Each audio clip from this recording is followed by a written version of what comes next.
The Cabinet Committee on the Economy met on Wednesday the 4th of September. It had been scheduled to have a meeting on Monday the 1st of July, but that had to be postponed because of an extended European Council meeting. The next meeting is not yet scheduled, but will most likely happen next month. The Cabinet Committee on the Economy is responsible for all issues relating to the economy, including one of the government's key strategies, the Future Jobs Ireland strategy, which was officially launched earlier this year, and progress is being monitored by my department. Implementation is progressing, and the first 6-monthly report was published in July. Development of Future Jobs Ireland 2020 is now underway. Issues relevant to the agriculture sector arise at a number of Cabinet committees, including the Cabinet Committee on the Economy, which covers rural affairs, the Cabinet Committee on Foreign Affairs and European Affairs, which covers Brexit, and of course the Cabinet Committee on the Environment, which covers issues relating to the environment, including the implementation of the Climate Action Plan. Issues relating to the economy and agriculture are of course regularly discussed at full Cabinet meetings where all formal decisions are made, including this week and last week. Joan Burton.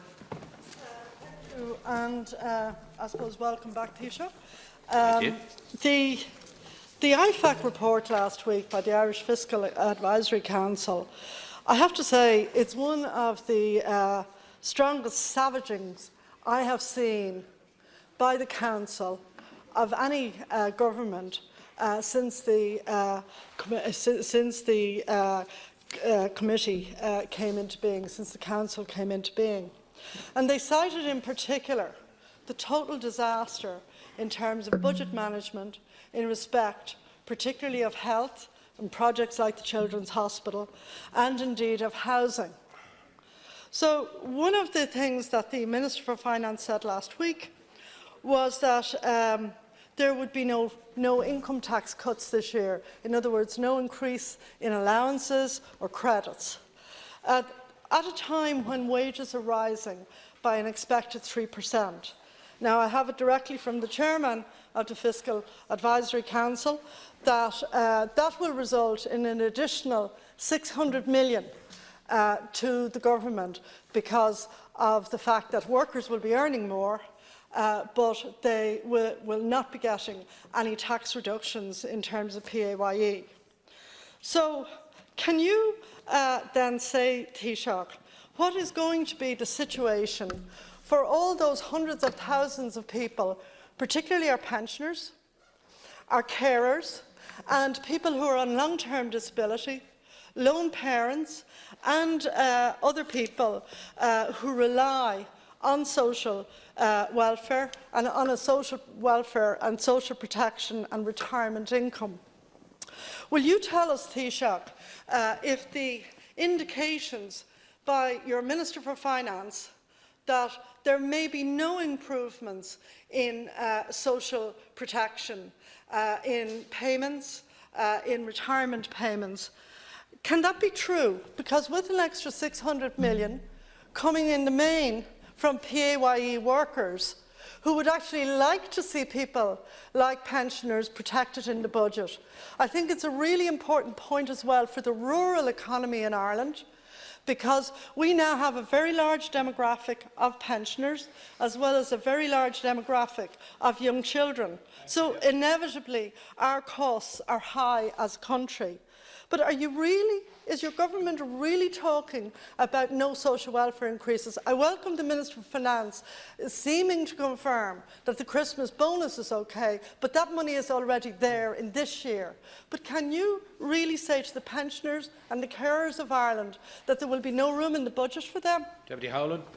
Taoiseach, this week the EU's second highest court will hear the government's appeal over the €14.3 billion Apple tax appeal.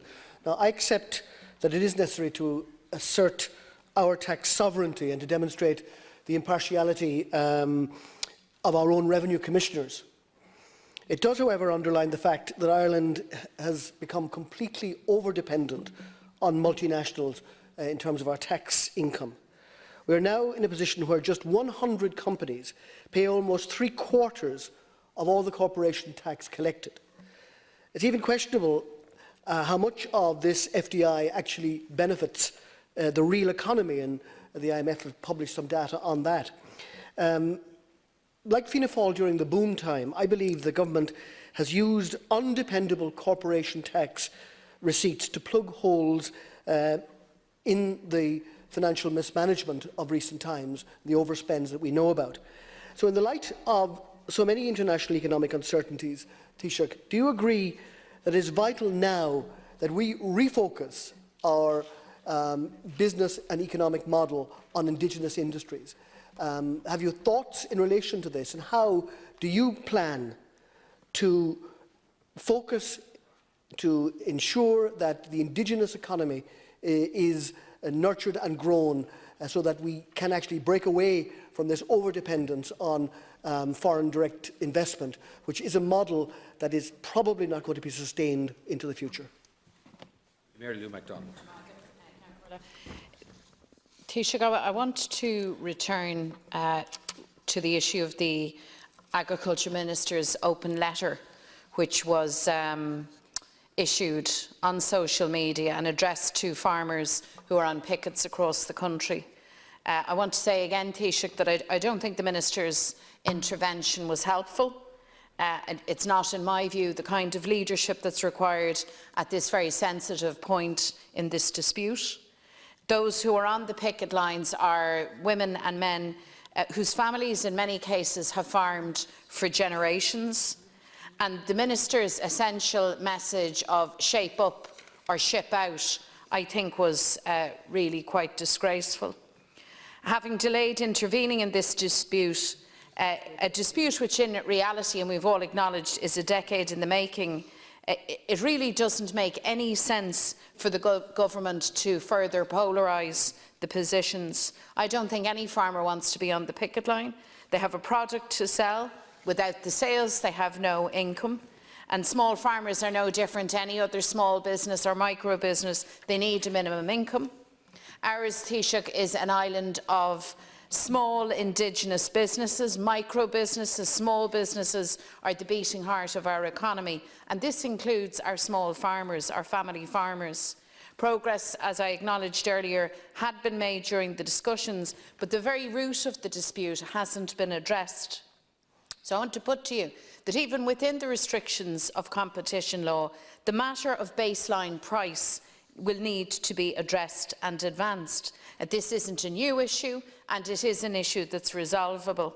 I want to ask you, Taoiseach, to consider supporting Sinn Féin's legislation to establish a beef market observatory to ensure full price transparency through the beef supply chain. This would provide a long-term solution to the very deep-rooted mistrust that small farmers have for the processors. It's not controversial, it's deliverable even in the short time left for the Confidence and Supply Fianna Fáil and Fine Gael government. And of course we need to get workers back to work, into the factories, farmers back farming. This is a serious business that I believe requires serious leadership, and social media is not an appropriate space for the Minister to conduct discussion, advice or negotiation, and I hope he'll reflect on that. And I hope, Taoiseach, that you will finally agree with me that now is the time for a new round of talks. There's no point in criticising farmers on the picket lines or lamenting the layoff of thousands of workers. We need to rationally, constructively sit down and sort this out, and the core issue is baseline price. And if we're not talking about that, if you and your government aren't prepared to resolve that, well then you're not serious about arriving at a solution. Deputy Martin. In recent weeks, we've seen a series of leaks and anonymous briefings concerning government's approach to a range of economic issues, and most of these have related to Brexit. And I just want to make the point that people are calling it a no-deal Brexit budget. In reality, it isn't. I think Brexit is providing good cover for a situation that is problematic, in the sense that IFAC, the Irish Fiscal Advisory Council, and indeed the Independent Parliamentary Budgetary Office and others have all signalled that they're worried about the sustainability of our finances because of the corporation tax issue.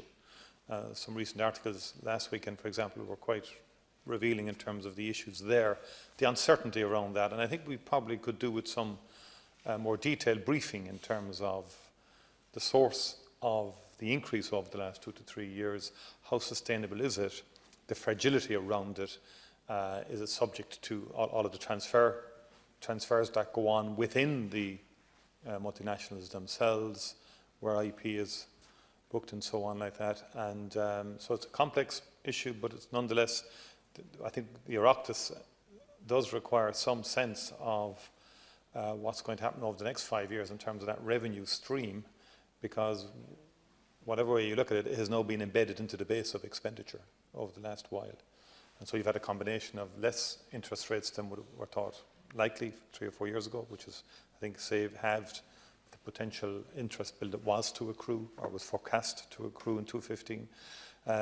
You know, what people forecast would happen in 2018 in terms of the interest bill we'd have. And on the other hand, you've had a very substantial increase in corporation tax over and above what was forecasted.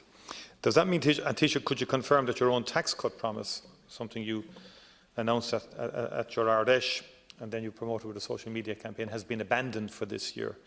Because the last time this was raised with you, I think you confirmed your commitment to the cuts next year. You actually attacked us for suggesting that they were not affordable given reasonable forecasts at the time you said for next year. And did the Minister for Finance talk to you before briefing that your tax cuts are unaffordable? I was also struck by the Minister for Health. Taoiseach did a rare media appearance in terms of being asked questions about the core management of the health service and budget on the Sean O'Rourke radio programme. He said he's aware of the likely final spending figure for health this year. He actually said that, but then he said that he was not willing to tell the public, essentially. So again, we're being denied basic information about the public finances and what money is available for critical public services, because as we go into the budget, it seems that the actual figure for health expenditure in 2019 will not be available at that stage. And I think that's something we need more transparency on, because, as Tony O'Brien said, it's become a dark art now, health expenditure, and somewhat farcical given the disconnect between instructions from government to the health service, demands to the health service, but the necessary funding not being made available, particularly in demographic issues from the elderly and all of the extra demands that come with an ageing population and a population that's living longer. Just in agriculture, Taoiseach, I would make the point that we welcome the deal. We think there should be an opportunity to discuss and debate the agreement. It's come belatedly. I think government were asleep at the wheel for far too long on the beef sector and beef farmers. I think the beef industry itself, on a lot of those basic issues like the 30-month age restriction, 4-movement rule, weight restrictions on cattle, 70 days residency, they could have all been tackled much earlier, along with the establishment of a task force and other issues that are now in the agreement. But I do think it's in the round and in the overall interest of farmers, workers and all involved, that space would now be given to enable that deal to be taken on board. Taoiseach. Deputies, for your questions. I think in relation to the most recent IFAC report first, I very much believe that it's essential that government should take on board the advice of IFAC. I think the opposition should do the same as well. And among the recommendations and findings that they put before us is a concern that we have a surge in corporation profit tax. We're only taking in about 3 billion a year a few years ago. Now it's up to 10 billion, and that some of that may be unsustainable. I'll come to that a little bit later on. And also, they expressed a concern about in-year increases in spending, particularly in the area of health. And we're doing our best, working with the new CEO and the new board of the HSE, to rein that in this year, so that any overrun will be much lower than it has been in previous years. But when we talk about reining in health spending, it's important to explain what that means. It means only spending $1 billion more this year than last year. It means keeping the increase in spending to between 5% and 6%, which is what we're trying to do. It's often represented as cutbacks, but that's not what's happening at all. They also recommended that we run a bigger budget surplus, which of course, as we all know, would mean higher taxes, less spending, or a combination of the two. And that's a recommendation that the government doesn't agree with.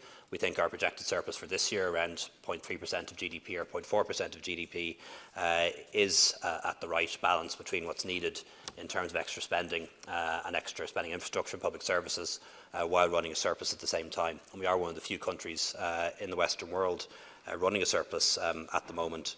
I'm not sure which parties in the House are advocating higher taxes and less spending, or both. So I'm not sure if there is any party in the House that agrees with that particular IFAC recommendation.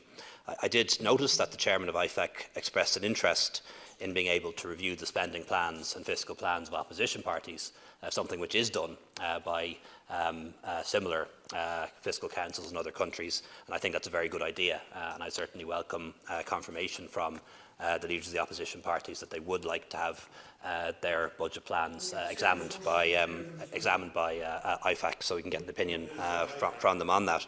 And it is done. It's done in Britain, for example, so I don't see why it couldn't be done here. I think Deputy Burton has a very good point about the non-indexation of income tax. It is the case that every year, as a consequence of not indexing rates and bands, that an extra 600 million a year comes in. Therefore, a tax package of 600 million a year is entirely reasonable and far from reckless if this was a normal budget. But it's not a normal budget. It is a budget that is being developed on the basis that we have to plan for the possibility of a no deal. That will mean higher unemployment, and the money will have to be found, unfortunately, to pay for the increased cost of that. It will mean growth moderating and income growth moderating, and that wipes out the 600 million, unfortunately, very, very quickly.